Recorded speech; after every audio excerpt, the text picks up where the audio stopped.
Hi. Well, this is our first paint cast. Who are we? I don't know who we are. Hi, we're Chuck and Lexa. Hi, we're Chuck and Lexa Finley. This is our very first paint cast, which is a podcast, but since Lexa can't sit still, she gets to paint while I ask questions. And talk a lot. We're answering questions from the AMA we put up about a week ago, and we got hundreds of questions. Great questions. We put them into several categories like relationships, ADHD difficulty, parenting, art. But today, we're answering your relationship questions. We picked 17 of the good ones. No, they were all great. Many of them were duplicates, so we answered about 17. It's a little over an hour. Please, thank you so much for... We all kind of stand in the same world just wanting to be loved. And figuring out how to do it is so valuable. Yeah, and we want to love. We like sharing. We want people's lives to be magical, so please enjoy. Hopefully it helps. I'm losing a dog. Ah! I love you. Love you. Hi. You want to read us our first question? Yeah, we okay. should start with a kiss. Oh, I think so too. That's a start and finish move. Ooh, that is a good move. Okay, so our first question comes from YouTube, Georgia-I8K. You two seem to have quite a conscious and secure relationship. Has it always been that way, or is it something you've had to cultivate? I would say it's always been forms of that. I think we've been close. When we met, we just clicked. Had an instant click, yeah. But we have also worked all along the way saying... We've had some high highs and some low lows, trying to figure each other out and trying to not get your feelings hurt if your partner's upset. And it was so hard for me not to make it about me. I've done something wrong. It must be me. It must. I'm constantly. Are you okay? Are you upset? Are you mad? And one of the things that has helped me there immensely is instead of going, what have I done wrong? Is I start thinking, what's he thinking? What might have caused this? Did I say it? Is there a different way I could have said what I said? Start thinking about what's going on in his head. When we do argue, we have a safe word. Yeah. And we can't ever remember it. The therapist said get a safe word. We can't remember it, so it's safe word. So safe word means the person who calls safe word says, I'm going to take a walk. When I come back, it's my job to come back to the conversation. I don't get to leave it hanging. The argument ends immediately. Yes. If someone says safe word, you don't get to throw two more cents in there and say, there's no more last words. It's just over right then. And we both have that agreement that once that's said, it helps so much. Yeah. That tool came from a marriage counselor. That you try and really understand what the other person is feeling. Well, and what they're feeling, what they're saying. That whole, also the timeout, the safe word thing. Yeah. That piece, let's just follow up with that. So you set some, because the next question, the next part of her question, or his, I think it might be, I don't know. What do you do when you have disagreements? I think we just answered a lot of that. Right, okay. I think big time intent has helped us a lot.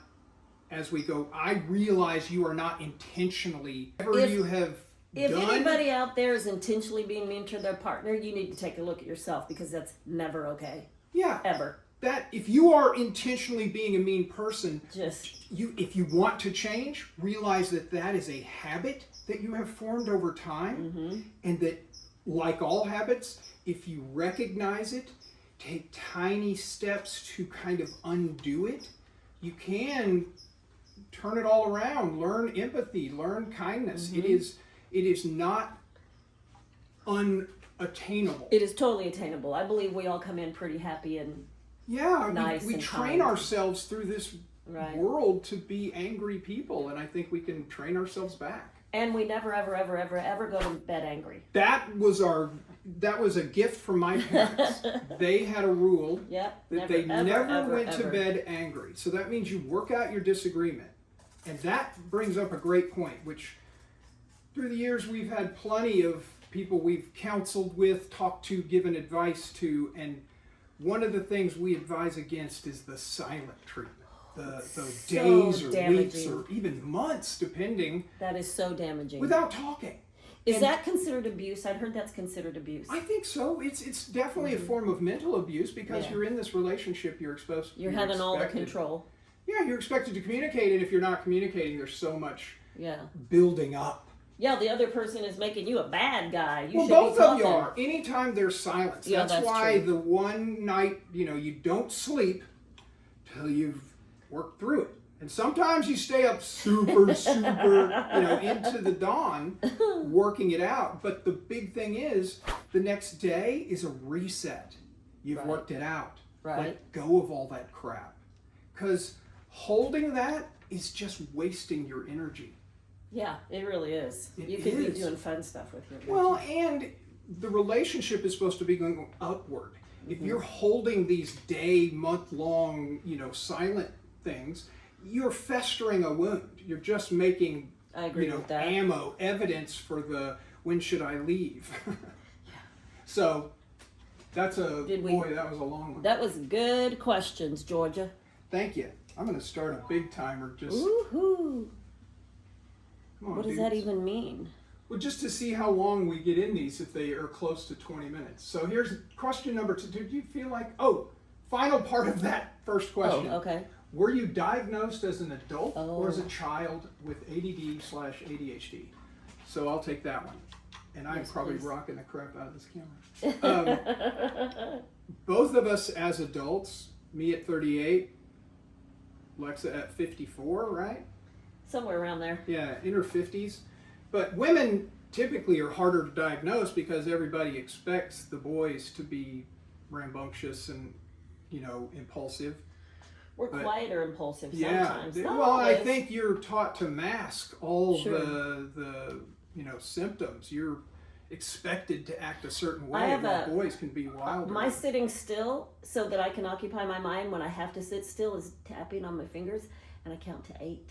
She does that when she sleeps. And She's it on my just legs keeps sometimes. me. To move her hand. They call it a self-coping mechanism. It lets me Self-soothing. move. That's it. Lets Self-soothing. me move some energy because sitting still is so hard. When, like for me, it's jiggling my legs. Yeah, you're a I jiggler. do but I think the point here is, Yeah, I'd skipped a point.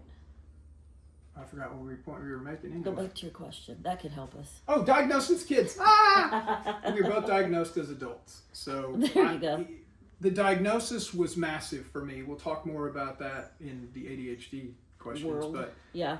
getting the Very. diagnosis was like, having a book open and saying, here's some more things that can help explain to you. And so I consumed everything after that to try Well, at least the and figure first 2 out. chapters. Yeah, I started a lot of books on ADHD. That probably resonates with some people. Okay, let's move on. My brother has ADHD. Oh, this comes from YouTube as well. A lot of karate. I shouldn't read these. LOTTIKAROTTI 669. There we go. A lot of karate. Something like that from YouTube. My brother has ADHD and it's sometimes really hard to stay in contact. And I'm insecure and sad about it. He says he wants to have a relationship with me, but sometimes forgets about people. It's almost every time Very fair. when we contact him. Oh, it's every time I contact him. And meanwhile, I don't do it anymore because it's just the one-sided. Have you any tips? And she said, I don't know if this is because of his ADHD or he just not interested. If he says he wants a relationship and he's acts like we act, he definitely wants a relationship, but we have this out of sight, out of mind. It's really hard. I have a similar thing with lots of my friends. And I have to set timers and, Chuck sets reminders to call his friends. yeah. But I feel like if your brother says he wants a Be there, relationship, that ask him, how could we make it happen? Can we set a monthly meeting Wednesday at 3, or Yeah, what their would be comfort comfortable? level is. What's his comfort level? And just see how he'll commit, if he wants to commit, and then you'll know if he wants to move forward or not.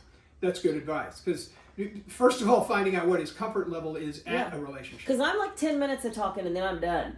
Right. You could be 3 days. I have a, if it's on the phone, not that long. Oh, if that's it's in true. person, it's infinite. Yeah. Right? Well, because my mind sees other stuff in the room and I can't stay on the conversation on the phone. Because you're not looking at the person? Yeah, I'm looking at all the stuff in the room and it's just saying, oh, look, there's a thing. Play Man, with me. heaven forbid I have something up on the monitor.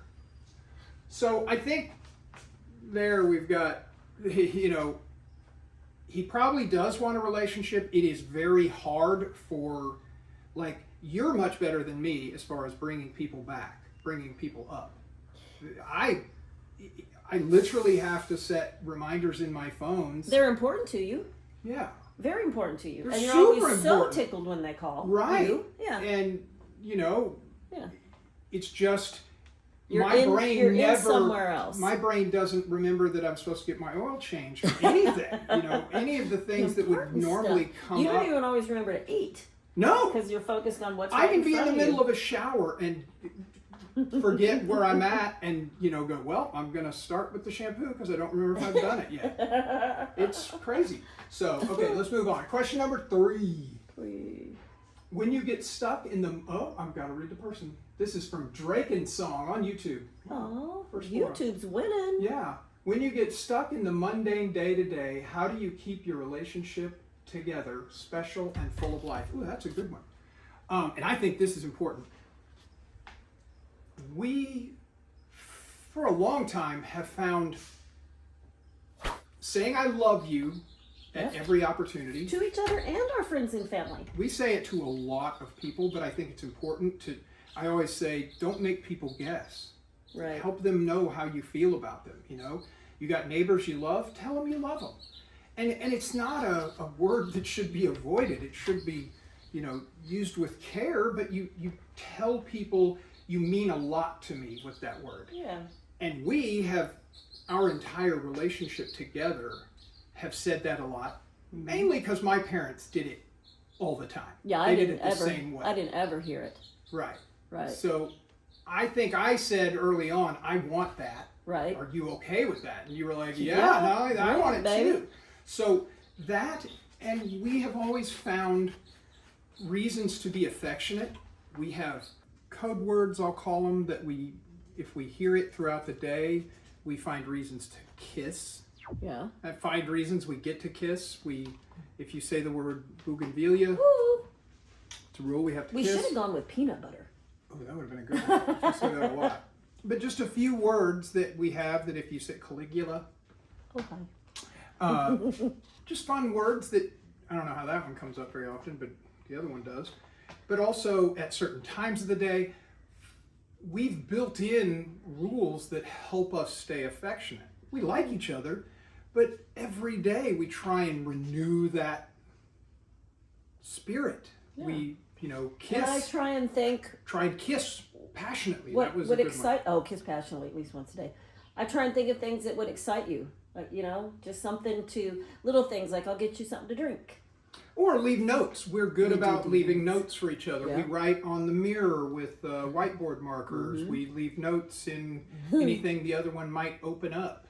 And think about what you might enjoy receiving and give that, you know. Yeah. Not only, you know, it's like I wouldn't give her a model airplane, but I wouldn't want a model airplane either. But I don't know why I said that. That's funny.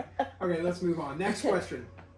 Is there any hope for finding my person who will accept me in the way you each accept each other? After going through a traumatic betrayal which ended my marriage, I don't know how to start putting the pieces back together. This comes from Storm330H. Sorry, Storm, if I just outed you, but on YouTube. This is a public comment. Yeah, it's a public comment. Okay. Have either of you gone through something similar, come out the other side? How do I attract someone who is genuinely kind, caring, empathetic, and selfless? Okay, I have some opinions. That's Hit what us. I always do. Hit us. Well, I mean, I think that list is a great list to start with. Put those in your mind as important characteristics that you see in the person that you want to attract. You need to start modeling those behaviors. Those are such kindness, caring, empathetic, and selfless. great attributes. If you put it out there and just keep looking at those and prioritize that list so that you know which one of those are the most important to you, when you meet someone, start seeing that they meet those. Kindness is pretty easy to see. See how they treat other people. How do they treat waiters and waitresses? Empathy. How do they, do they help a person along? Do they make fun of people? And I say that like it's easy to do, but when you're in a relationship, sometimes your love blinds you and you can go, oh, that's okay, they'll change. And is it too much to say a lot of this can be past stuff? Therapy will help you kind of sort out what might... Lots, yeah. I think, especially as you get older, that's the one thing. When you're young, you think you've got it figured out. When you get old enough, like to this age, you kind of go, wow, I do kind of know what I have matters. Some issues and I get upset here. And it's just, therapy has just been the number one best thing that I've ever done for me and the number one best thing we've ever done for us. And I'll say the same thing. I've gotten... And you were resistant. Heavily resistant at the beginning, but we've gotten so much from it. I was just touching your desk. I only because that thing's... We need a better tripod there, but... Okay. I was heavily resistant because I thought it was going to somehow expose me, that I would... that I was going to be found out to be fake or to be less than I am. And... Did you find that to be true? No. It was always just tools, and it was a place where you could almost vent. You said it once. It's like you feel a little guilty. You just go talk about yourself for an hour. You're there just chatting. Yeah, but therapists have some great tools for us. Thank you. Yeah. Great tools for us. Yeah. So, give me more of that. Take me back. Bring me back round, baby. Yeah. At the very end, she's very sweet, saying, I know everyone has gone through bumps in life, but y'all as individuals, plus your relationship and partnership is quite literally self, couple, and family goals. How did y'all find each other? Yeah, I think what I'd really like to say is we worked to get here. We did. It is not... We like each other. There's still been a lot of work. Fell in love and happily ever after. Yeah. It's every day you fall in love again. You have... the bumps are real. We've had some real ones, over the years. And the big thing is during those, you think the whole world is ending, but you have to remember what you have ahead of that. You've built up this massive inventory of wonderful days, and you have to keep those in mind when the days go craptastic. Right. And that helped so much because I knew you loved me. We were just at odds. I had overworked. I had... Right. Yeah. We took each other for granted early on, thinking the other one knew how the other one was wanted feeling. To be treated. And that's or never true. What you were thinking. Right. Often our mind reading skills were terrible. We made assumptions that were just poor. So, ready to go to the next one? If we finish that... let me see. Maybe, yeah. Okay. How did y'all get so knowledgeable about who you are, which is how I am? Oh, that's cute. That's a good one. Super cute.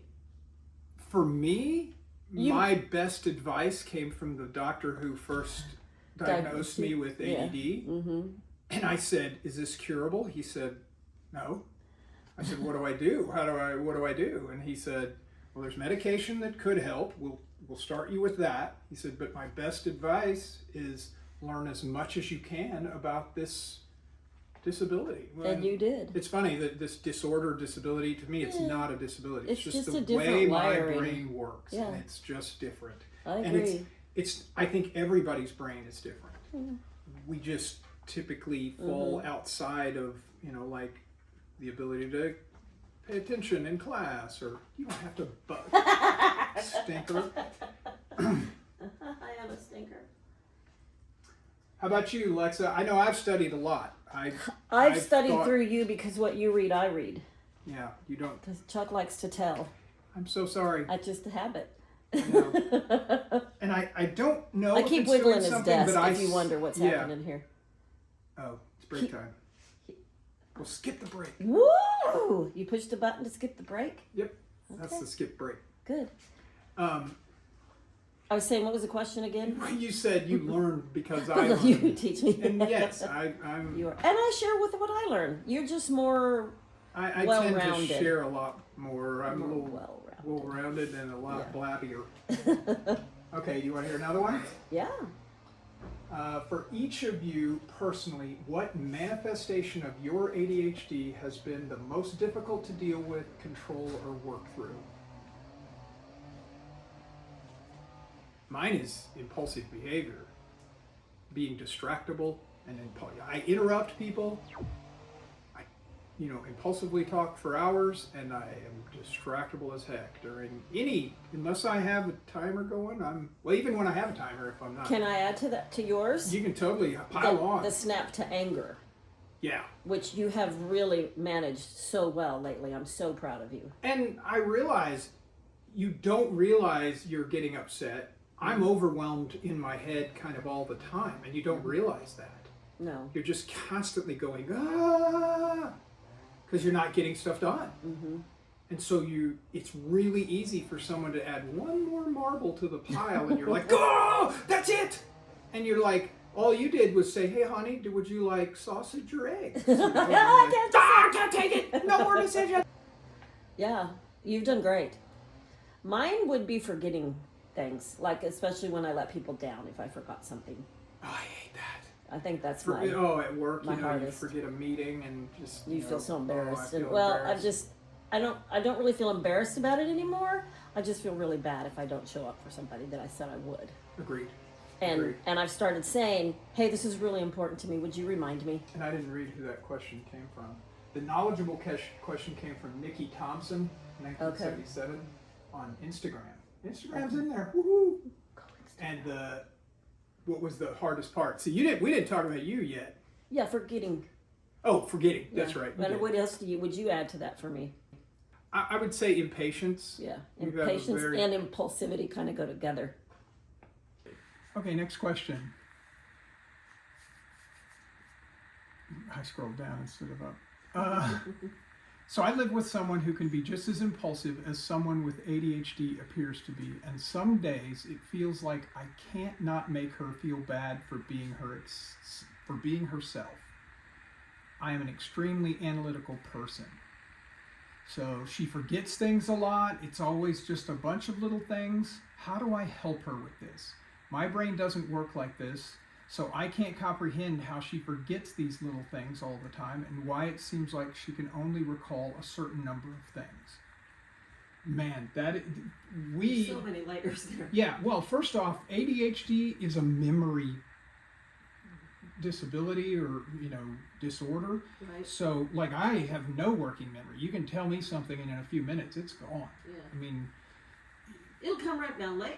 It might come back around later. If it does, you'll feel bad. I'll feel bad, but I would say probably my number one hint would be lower your expectations. Right, and I think the first question for me is, does she want help, or is she okay how she is?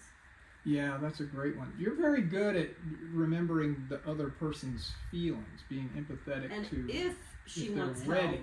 Help, there's a bunch of things she can do to start helping her with timers and lists and. Yeah, there are books full of ADHD 2.0 is a great book that has all kinds of tools and little helpful things. But I would say, the question here, I'm just going to try and stick with the question, how do I help her? Okay. And I would say, number one, I think the number one is ask her if she wants help. Right. And if she does, be supportive. Try not to guess why she can't remember things. Just realize she can't. It's literally like asking a dog to speak English. It's not going to happen. I mean, it's not like she's not trying.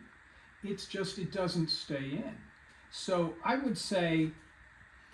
And I would also say, Chuck has asked me in the past for help to remind him of things. I'm like, but I don't want to be what feels like a nag to you. Right, but it's not nagging when there's a fine line. But you have to give permission to say, would you be my accountability person and kind of be that person who says, hey, And Lexa has developed a really good way of delivering that. And I think that's the big difference. You say, hey, do you want to be doing that task over there? Or were you wanting to do the thing you started a minute you ago? wanting to do the thing you started earlier that you asked me to help you with? That's so helpful. Being the partner that can be empathetic, which I know, it's hard. It is, I would think living with anybody is hard, but living with somebody who's impulsive and can't, maintain things in their brain, I would say patience. You've had an extreme amount of patience because And I'm not a patient person, so I have little things to do. If Chuck's gonna run upstairs to brush his teeth, that could be 20 minutes. I work in the kitchen a little bit. I find something to do that satisfies me while he's taking his time, and then after about 20 minutes, I run up and go, "How's it going?" "Oh God, I was brushing my teeth." She'll find me on another task, cleaning a drawer. So if you can make peace for your brain to just settle down while they get lost, or get the thing done, it will just help you not be waiting and waiting and waiting. Right. Makes sense? And waiting. You were looking at her. And waiting. That's cute. Let's go on. Okay. So, how do you keep the love alive and stay in love? What you got? I feel like we've had a honeymoon relationship most of our married lives. I had an issue with working a little too much and took the family for granted for a little bit of my career there, a lot of bit of my career, but learned my lessons. If I could help anybody, there's got to be a work-life balance that you reach where you aren't committing so much. It's like a mistress. You're having an affair with your work. And that's really how it feels on this end of it. So that was a rough patch, but from the beginning, we have been very much connected and felt very much in love. I've never not loved you. I've been mad at you. I may not have liked something you did, but I've always liked you too. Right. Oh, and the big realization that you're never, ever going to do anything to hurt me on purpose. Did we talk about that? Not here. Okay. Yeah. It doesn't matter if we did. Okay. You can say it 1,000 times. Yeah. The intention. Nobody does these things. I would never do something, even though it may appear to be intentional to Lexa. Being forgetful and not remembering something for him doesn't mean I'm trying to be mean to him. Right. Or just anything I might do, she's going to make the first assumption, well, he didn't do that to hurt me, so if I get upset, you're going to ask me why, and just say, what's going on? Yeah. Yeah. Did you mean it mean? Yeah. What is this aimed at me? Right. Oh, right into the next one. Yay. Oh, I haven't said names. Oh, man. That last one comes from Rachel Ford 5525 on YouTube. Thanks, Rachel. How do you keep love alive?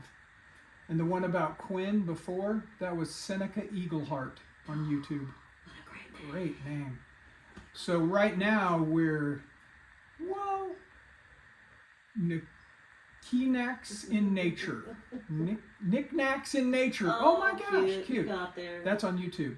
Do you ever get into fights and get mad at each other and don't talk to each other? Yes, we get in fights. We do get mad. Not talking to each other is not allowed. We consider that abuse. Yeah. We have a rule that my parents used, and that is don't ever, I think we did talk about this a little bit earlier, but that's okay. Don't go to bed angry. Just work out your stuff. It does force you to get rid of the crap that would have piled up over, days of silence, just ruminating on how angry you are. Right. That hurts relationships. You shouldn't go very long without working it out. And if you're so volatile that you can't work it out, maybe think about some therapy. Yeah, I used to say no to therapy, and I'm all about it now. So my first solution is always therapy.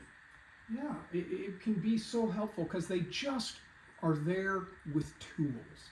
They're like, oh, this happened? Well, in the future, maybe you can do this. Or you can possibly, understanding your spouse, that was a huge one for us. After couples therapy, we realize that we miscommunicate and argue more about that. Me thinking she's saying one thing and she's not saying that at all. Right. So having an ability to say, well, what did I just say? What do you think I just said? Right. What? I'm not sure. Was that? How did you mean that? Yeah. That's a great way. Our therapist said, anytime you have a miscommunication, anytime you communicate, if you think, especially if you're going to react poorly, try and repeat back what you think they have said to you. And that often right there clears up a lot of garbage. Yeah. But too often we react first. Our habit is to go, that makes me so mad. Why do you talk like that? Right. I used to get really upset at the use of never and always because I felt trapped. Like, okay, I am that guy always. And then I'm reacting defensively. So, yes, we get in fights. It has been a long time. You're there. I feel bad. Just keep doing it. This is how our life is. You help me. I know. Okay, you good. You cannot feel bad. Good. Well, there's no feeling bad. That's the camp. I don't see this one. But I see that one, but not this one. But I need an arrow. That's it. Please don't feel bad, baby. Okay. I forgot what I was saying. What's the question? There wasn't one. I was just yammering on, I'm sure. Let's see. My girlfriend is 23 and has ADHD, and I'm 19 and suspect that I'm autistic or ADHD. What relationship advice do you have for us? This comes from Carol Anderson, 5075. It also says that and general relationship advice for couples who are both neurodivergent. So, relationship advice, I would say find reasons to be affectionate. Just as many times during the day as you can to kiss and remember that this is what the fun part is. Being magical and, loving on one another and showing each other how you feel. The other is acceptance. That's a huge one. Letting the other person just be them. No expectations. We go in with all these changes and... hopefully trick your brain and say, I don't care. Right. And you will stop caring. You'll be going, I'm in this when I came for a brush. Okay. Give me a second. You talk. Well, I've kind of forgotten what we were... See, that's how quickly that the memory is gone quickly. So I couldn't remember what brush. Well, staying in a relationship is a lot about being a cheerleader. Yes. We used to say, we don't have any common interests. We don't, but we are each interested in the other's interests. Yeah. Agreed. So it's not like I'm like, oh, I want to do, quilting. No, what I say is, hey, babe, have you thought about going to a quilting show? Or maybe you'd enjoy, take her to wherever fun things that excite her, paint, art, creative stuff. She takes me to air shows, computer garage sales. Oh, that's fun. Nerdy stuff. I thought you were going to say computer shows. Those are hard. Computer shows are tough for you. You went. I went. You went to CES one year. But that is called finding interests so that you can support your partner. That doesn't mean you have to be involved. You can be. I mean, if you both like video games, that's awesome. But if your partner's big into video games, find a way to support them in that hobby, so that, maybe, and most people know how to, but I think it is being the partner that you would like to have. Absolutely. Just, going out of your way to bring them things. We are constantly asking each other, hey, babe, would you like another glass of water? Would you like anything that I'm getting? I think, see if Lexa wants one. I can bring her something. Yeah. Easy to do. I feel strong about being kind. There's no reason to not say please, even, she's your wife, or he's your husband, or it's your girlfriend, whatever. Still doesn't mean you don't have to be sweet to them for the rest of time. Yeah. Why would you not? Well, some people think, well, we've been together so long, we don't have to say please and thank you. And I think that's even more reason. Can we please keep saying that? There's no stopping me. Good. I So- can't make blue. That's okay, doll. Who needs blue? It's overrated. Okay, here's a good one. Top life hacks for someone living with ADHD. I'm 33 and I have severe ADHD and 3 children. 2 mild, I like this. 2 mild, and then I would have said 1 spicy. It said 1 almost as bad as me. My husband doesn't have it and asked me what he could do to help me basically get through life. And I didn't have an answer, mostly because I haven't figured out how to gracefully handle/function in life with it. Had it my whole life, still run into the same road bumps. Any advice? That is Chantel Holiday 6076 on YouTube. Yeah. So spicy household, let me first validate. That's a lot. That's so much. Having a husband that doesn't have all of that spiciness, that's going to be tough because... Could be. Well, I'm just validating again. Yeah. Could be really tough. It doesn't have to be. But if he's open to you explaining how things get lost, on you, maybe offering up places where he could set timers, help you set calendar events. Lexa... Family. Oh, yeah. Well, the family calendar, that was our lifesaver. The We brain. had a calendar that lived on the refrigerator, and it, instead of being a regular by-month calendar, it had people down the side, and the months, the days of the month went this way, with pretty good size Cubes spaces to yeah. write in. I think it had like 8 spaces, so each person in the family had a line, and then that made it easy to put chores out there. Everybody that had things to do. And can I add a tip to that? Please. When you're out and about, and you think of something that needs to go on your calendar, text it to yourself and your partner. Yeah, And don't look at it again until you get home and you're beside your calendar. Yeah. Yeah. She texts her own number a lot and then leaves it unread for things she needs to remember. And write down when I get home. Which or I call think that's somebody back. genius. I'm big on making my own notes. You I have a notes. note-taking Yeah. thing. Yeah. But she's not as comfortable with adding calendar events. And some of that is patience because it's not easy to do. I don't have It's it. fidgety. But to resolve that, we're a team. So the technical stuff I handle. And that's another thing. Try and be as much complementary to one another. Find your strengths. And, an ADHD person, I would think, is incredibly creative. So when creative ideas need to be tossed out, that's your strength. Right. Maybe your husband's your rock, great at being calm and maybe can get the technical stuff done. Who knows? But let each person have strengths. Don't expect it to be 50-50, everybody does everything. Same thing with housework. I'm going to lump that in there. I'm fine putting away the dishes. Lexa does not have the patience for putting away the dishes. We'll just use the dishwasher. Yeah, we can just use straight out of the dishwasher. I don't mind it. I put on an audiobook. It's one of those tasks that if I just get in the mood, I go through it and I make it more and more efficient each time I do it. It's a little game, but it's fine for me to do. I don't mind it. So that's where we trade off. All kinds of chores like that all over the house, but find your strength.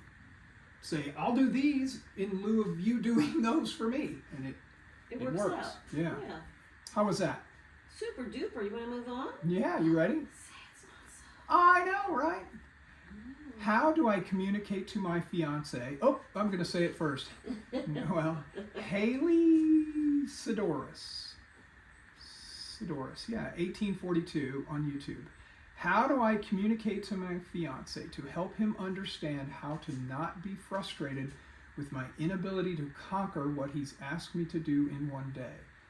What all is he asking you to do? Is it a lot of... No, I'm just kidding. And that can be daunting too. That's valuable. So hopefully I can talk to both of you. That's good. I forgot what her name was. Haley. Ask your fiance to get together and both of you kind of come to this place so he can start to understand the things you cannot maintain. I mean, I learned very quickly that Lexa, the list, no matter what you give her, she's going to handle one of them. You can give her 20 things to do. Nope. She's doing one. I'm not going to remember top to look one. at the list. And again. I'm similar. I'm 2, maybe. Yeah. Yeah. But it works that way on directions. You know, if you're looking at a map, somebody can say, okay, you turn left, turn right, then you go down this street, turn left. Lexa's going to say, stop there. I can only take one. I got one. I got room for one. So you got to learn how each other's brains work. Yeah, it is important for him, especially fiance means you haven't tied the knot yet. So it's a great time to explore all these places. It's a great time to say, hey, fiance, let's make every day magical. When we wake up, let's remind ourselves that today's going to be fun and we're going to get along. And, you know, you can do that if you also follow the no arguments, you know, past, you don't go to bed angry. No arguments last past sleep time. So if you can carry that off and make it magical at this point, oh my gosh, all of that stuff. Yeah, you're ahead of the game. And you can help each other. Remember, it's a team. Every relationship is a team. So many get into a competition and they think, I got to get more than you, or I'm going to spend more than you, or whatever it is. But if you can remember that it's you two against all of your all's problems, now you've got a cheerleader support mate that can say, hey honey, did you really want to do that? You might want to set a timer if you're going to do that. We have all kinds of fun rules here. If you're using fire or, you know, water, it gets a timer. Cooking, is that what you mean? Well, yeah, well, no, any kind of fire. Well, you start a fire on the the stove, in the oven, whatever. You start a timer, you know. Yeah. And same thing with water. If you're running water that you are not going to stand next to, you start a timer. Easy rules to remember, but you got to be consistent and stick to them. But with a partner that doesn't have ADHD. That's why we call it ADHD rules, because these are really rules that you have to implement. There are things. I have things to do on my bedside table at night, medications to take. That's just a must. And we walk through them together still. We've done them our whole life. Did you do this? Did you do this? Did you do this? Did you do this? Yes. So making it a rule somehow makes your brain be able to hang on to it. This is a rule and I have to do this. Yeah. We do much better with rules. We set timers in the beginning for the nighttime stuff, and then it became a habit. Yeah, I actually have an app that helps remind. It's the not timers, reminders. That's what we said, right? Reminders. That's what we said. So we had a daily reminder. I have a Do app that I'll talk about, but that thing nags you until you do whatever it is you're supposed to be doing. Right. So that we set timers. We have a good teeth habit. Can't recommend that enough. Okay, let's move on. Good grief. I know. I'm already. Okay. How can I better understand my spouse with ADHD, and how can I get her to better understand my bipolar mental disabilities without clashing? I would say study. Ask lots of questions. What are you feeling here? How does that make you feel? Right. It's before you ask questions, you get neutral. You're like, I'm not judging. Right. You have to get your brain to that place of going, this is not judgment. I just want to understand. This is curiosity, how you work. I want to know what makes you tick. What's happening when you're sitting still? Are you thinking? Are there thoughts? Because the better you can understand, I don't have more than 20 minutes that I can hang out before I am distracted and have to move on, you know, unless I am in a hyper-focused state. I am. Oh, we got a tail wagging. I am going to be drawn away. Hey, buddy. Come here. You know, you can fill our dishes. Yeah, I thought you guys ate already. They did. They got a snack. Okay. Break? Yeah, are you ready? I think. For just a minute? I don't care. We'll keep going then. Yeah, I'm good. Okay, keep going. Did your ADHD ever clash with you all living together with your children when your children were younger? Oh, yeah. Yeah. I have a tremendous overreaction problem. Impulsive behavior. And when the kids did stuff, I overreacted, frustrated you. often. And then you'd say, how come you don't back me up? I'm like, well, because you didn't really mean they're grounded for 2 years. Right. Can't back you Grounded up. for the rest of the year. But then I think I did take a lot of responsibility. You took a lot of responsibility, and their new grounding was you can't eat broccoli today. Yeah, that's often when I overreacted. I would try and make it. Well, first of all, I think it's important that we show kids we make mistakes and to say, I screwed up, guys. Overreacting being part of? Yeah, that is an ADHD symptom. Can you kind of explain what happens when that clicks, that It is like an instant cross the line, and I think it's because you're kind of on edge anyway. Okay. We kind of sit in a lot of overwhelm, especially like when I've been at work all day and I'm always, kind of, oh crap, what are they going to find out about me? I had a lot of imposter syndrome running. But you come home and it's kind of like all that's just sitting right at the edge. Okay. And one little thing, it's like, guys, I thought we talked about this. You're grounded. Go back to your room for 4 weeks. And then I'm like, when you finally, that switch, and I don't know what clicks it. I assume I'm close to the edge. Because I'm a happy person. I really think I'm a happy person in general. Yeah. But anger is often right on the edge with ADHD. And it pops out really quick. But it goes out fast and it comes back fast. Good point, because then he'd be done being angry, but I'd still be angry because he got angry like that. And he couldn't understand why I couldn't just let it go. Let it go. Yeah. Well, but I did think it was important to have the kids see me say, I overreacted. And I did that a lot. I was like, I am sorry, guys. That was unnecessary. I was upset. I brought stuff home from work. Please, realize I didn't mean to go, you're not grounded for 2 years. But let's try and be home on time or whatever it was that frustrated me. Mm-hmm. What about you? I would think my impulsivity and my impatience had to be hard on you guys. Sometimes, yeah. I mean, for the kids, they move fast too. Yeah, I was gonna say they did a lot of impulsive stuff anyway. But I mean, like cleaning was hard. You had a different expectation for cleaning than we understood. True. And that may be male, female. And that. Because we just don't see what you see. That came to be, that's true. That came about to be a helpful thing too. And finally, with our kids and cleaning, we just went, it's your room. Yeah. You can make it as messy Giving as you want to. Giving them the run of their room is a good thing. Right. Letting them say, but I just want to leave my clothes on the floor. You can leave your clothes on the floor if you want to. And if you said, just pull the door shut. Just pull the door shut if it's getting too crazy. And if you want to clean up and you want help, we'll help. Right. We won't do it all. That was the other thing is you were great about saying, anytime you need help, we'll be happy to help. If you want to figure out how to organize your room, and you did that for them many times, because that's the other thing.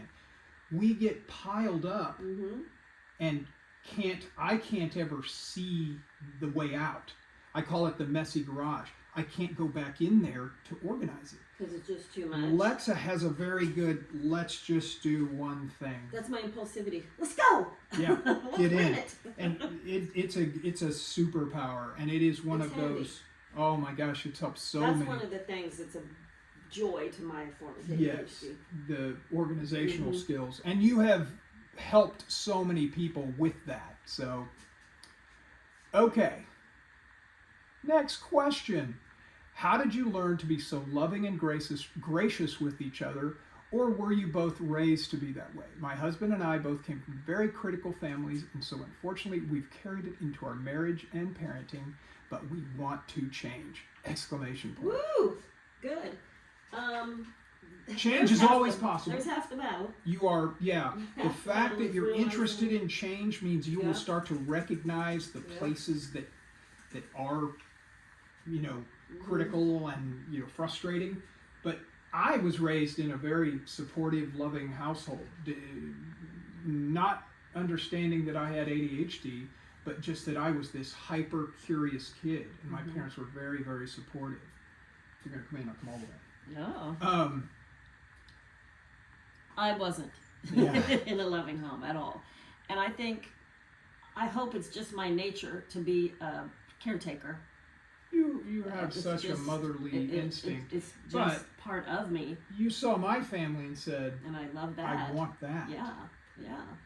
And I don't think I was ever. I was just quiet.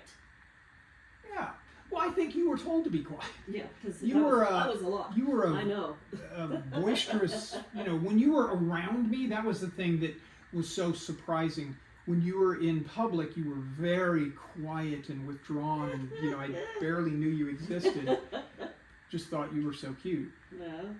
But then when you were with me, just alone, you were like this, just full of laughter and funny stuff and opinions about everything.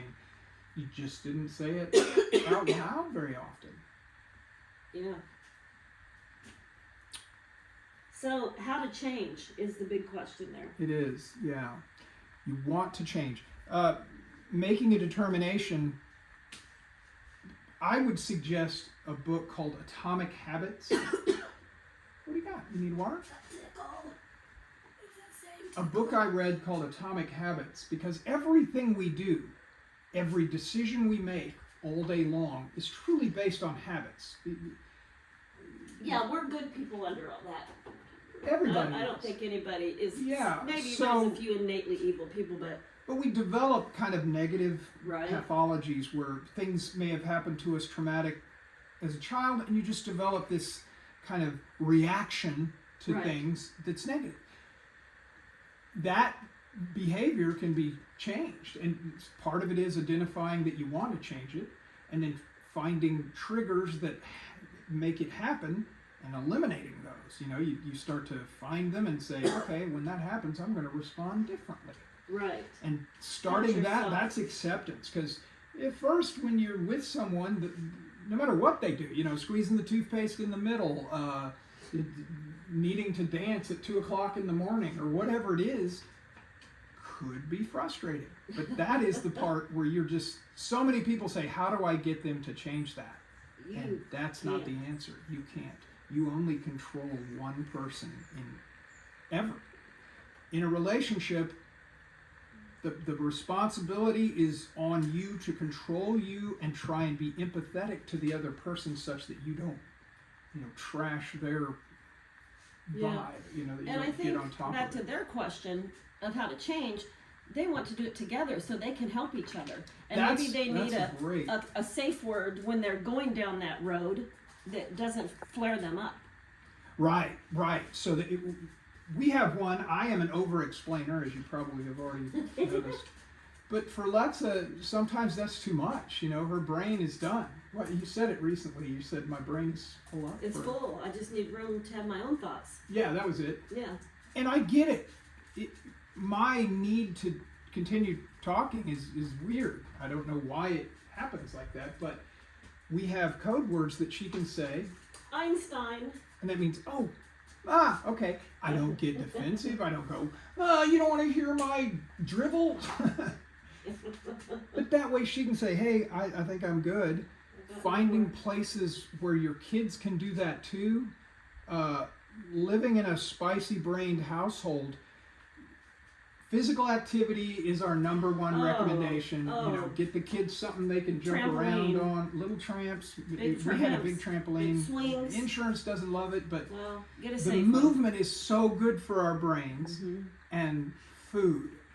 Controlling the sugar. Sugar is Sugar, artificial sugar, artificial colors. real and sugar, and even fruits. preservatives. Yeah. Too much fruit can set. It is a form of sugar. Right. So I would say eating more protein, make sure your kids are getting good protein, because that calms our brains down. Make sure they get physical activity before they're asked to sit still for any period of time. If you can throw 15 minutes in before going to the movies or out to dinner, of them jumping around. Lexa was great with structure for our kids, kind of, at least our kids, ADHD kids, 3 boys, they performed much better with a structured kind of, at this time we eat dinner, at this time we do homework, at this time we start chores, at this time we got free time.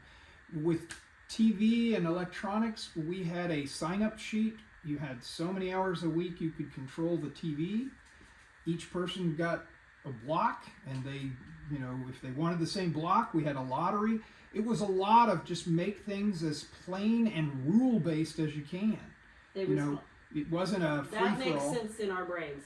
Yeah. If the rules make sense. Yeah, you have to explain a lot, and that's another thing that we're big on is there's no such thing as because I said so. Yeah. That is tough for kids of any age, but especially an ADHD kid, because we build models in our head. You need to know. Yeah, in Lexa's case, she has not as much need to know. She needs to get going and do the thing and be in it. Get me there. Yeah, for me, I need to kind of, what are we doing? Because everything's kind of I would say it's an overwhelming experience if I don't understand what's going to happen. Yes. I pre-build a negative scenario. It's an anxiety. It is an anxiety. It's an anxiety. Overwhelm to me is an anxiety. Yeah. But I often build something up that's, a party or something we're going to. But knowing about it in advance just helps. Yeah. And I think as a kid, the more you can involve them in the decision making, and that's a tricky game, I know. I'm not saying give them the decision. You give them just 2 decisions. They're still your things that you want them to, but giving them a little freedom in what they can, pick and choose and do. Like we talked about the timer. It was always good to say, you want a 5-minute or 7-minute timer. They know they're getting a timer. We're going to leave at the end of whenever that thing beeps. Lexa did great with clothing. The kids the kids had a tough time picking out what to wear for school. So you just give them 2 choices: this outfit or this outfit. And that being said, we have a granddaughter now, and that wouldn't work. Yeah, girls might not be the same. Boys were a lot easier. It is a whole different world. Okay, we've spent a lot of time. That was good. Okay. Man, we went a lot of ADHD places on that one. Yeah, we did some parenting. Have you managed to keep things sparky? And have you ever gotten to a very low point in your relationship and then made it out the other side when you didn't think you could? Yeah, I mean, absolutely. Well, we had a couple big, thought we were ended places, but we weren't, because you take time, you work through it, you figure out this is worth way more than whatever we're fighting about. Right. And I think some of it was we were not voicing our feelings where we truly were. I wasn't hearing it if you were. I was going to say, I was saying things like, we don't do anything together, and you go, this is just how married couples are. I'm like, no, this isn't how married couples are. Okay. So. Well, we both have different memories of how that went, but I was spending too much time at work, but I didn't know you were frustrated at home. So, fair. That's what I'm saying. The communication was missing on my part. You're saying you said it, but I didn't hear it. That doesn't mean you heard it. Yeah. Right. And if I wasn't saying it back to you, in the way you were saying it. Yeah. Have you managed to keep things sparky? Yes. Yeah. The ginseng tea has helped a lot lately, Yes. just only because you have been sparky since the beginning of time, and only lately, But I think a lot of people say, how do you keep your relationship? Do you want to just talk in this camera? Does that make you feel better? I don't even know what I'm doing. I'm just... Better here? Do you want to paint? Yeah, but then I want to talk to you, and I... Here. You put me here. I know.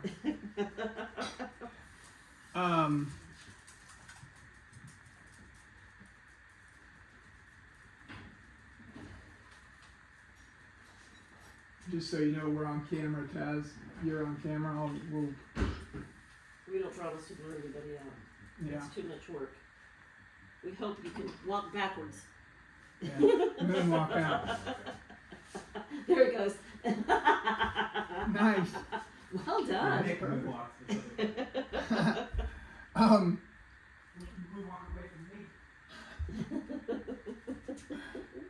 But keeping things sparky, I think after 45 years, it's pretty good. I would say part of the keeping things sparky is just being aware of the other person and how you're feeling and bringing things up. Check in, hey. Yeah. How's your sparkiness? Yeah. And people said, well, how is it still fun? I would say it's like being in an orchestra and playing a violin for 45 years. Right? Yeah. You learn, and that's another thing. So for sparkiness, relationship advice is so many people go into that event, the bumpy event, thinking, I'm going to get done and feel good. But if you go into it with the opposite, I want to make sure she comes out of it feeling like and she comes into it with the same thing for me, instead of, it's gonna feel so good. See, how good can I make it feel for them? The whole Sparky thing becomes a different experience. It's like each one of you have a new playground, and the more time you spend, you move up to first chair, you're pretty good at the violin, if you know what I mean. Can we use Jeff Foxworthy? It's like, by now, you know my combination. Yeah. And I know yours. Well, that's the thing. You want to try and get good at somebody. Yeah. Being good at their body, knowing how their body works, knowing the things that are best.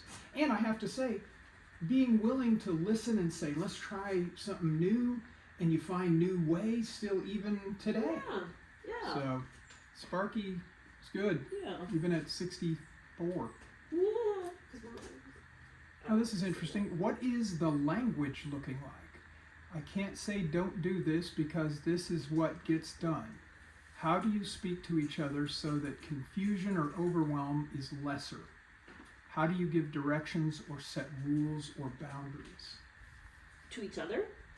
Sounds like it. And this, I haven't read it yet. This comes from Kool-Aid Acid 3. I like that. I love it, from YouTube. What do you take that to mean? Because I'm not totally sure. Well, how do you speak to each other so that confusion and overwhelm is lesser? I would say that's hard. We have been confused and overwhelmed since the beginning. Daily. Yes. Yeah. But every time, if you can lessen the blow by laughing at the fact that you missed, instead of getting frustrated that you didn't. Because I have that need to get the model in my head built very accurately. So I often is like, I don't get it, Lex. I don't get it. I'm not there yet. And wait, just give me a minute. Sometimes your patience doesn't always love that, because mine takes a while to get the boxes all checked. Agreed. What about you? How do you think we keep from confusing each other? And I think one of the big ones, and I think we talked about it, is when I say, hey, I'm going to the store at 7 o'clock, and you say, okay. I say, what did I say? Can you repeat what you think you heard me say? Right. And lots of times you go, I wasn't even listening. But I know you said something. And I'm guilty of the other direction. So it's getting you to repeat what I said for the confusion. Understanding. Right. Sometimes I say okay and I am zoned out and I didn't really mean I don't okay. think he heard me. What'd you get out of that, baby? Yeah. He's like, I wasn't listening. Which is hard. But, so, always, to make the communication easier, it would be to say back to them what you think you heard them say. And they can go, yep, that's it, or nope, not even close. Yeah, we missed. Yeah. And we did. Yeah, okay. It's easy to do. That's a good one. I think that's all I got right now. Okay. Well, that's the last one in relationships. Okay. You've been listening to the Chuck and Lexa Paintcast, brought to you by Chuck and Lexa, edited by Chuck, produced by Chuck and Lexa, hosted by Chuck and Lexa. Special thanks to Taz Finley.